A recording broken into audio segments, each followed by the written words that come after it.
전해드린 것처럼 윤석열 대통령이 오늘 이재명 민주당 대표와 회담을 엽니다. 취임 후 처음으로 야당 대표와 마주 앉은 만큼 실질적인 성과를 거둘 수 있을지 많은 관심이 쏠리는데요. 역대 영수회담 사례를 직접 살펴보겠습니다. 화면으로 만나보시죠. 네, 먼저 영수회담의 의미입니다.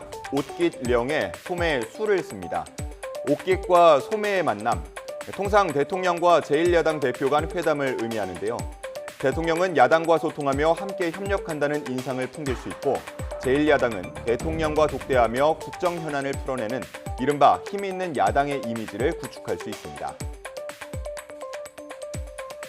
가장 최근 사례로는 2018년 4월 문재인 전 대통령과 홍준표 당시 자유한국당 대표의 만남입니다. 김정은 북한 국무위원장과의 남북 정상회담을 앞두고 야당의 협조를 구했지만 끝내 이견을 좁히지 못한 채 마무리됐습니다. 지난 2005년에 있었던 영수회담도 대표적인 실패 사례로 꼽힙니다.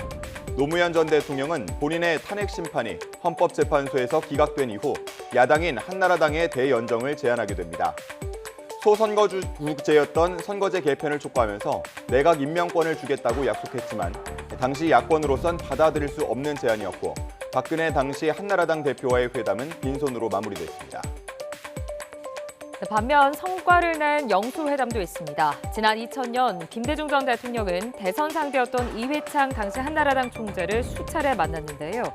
정부와 의료계 갈등이 폭발했던 의학분업 갈등 해결이나 남북 정상회담 지지를 이끌어내는 등 초당적인 협력이 이뤄지기도 했습니다. 이 밖에도 노태우 전 대통령이 김대중 당시 평화민주당 총재와 두 차례 영수회담을 한 것을 비롯해 박정희 전 대통령 때부터도 행정부 수반과 제1야당 대표와의 만남은 계속돼 왔습니다. 윤석열 대통령과 이재명 대표는 취임 이후 2년 내내 대치 국면을 이어왔죠.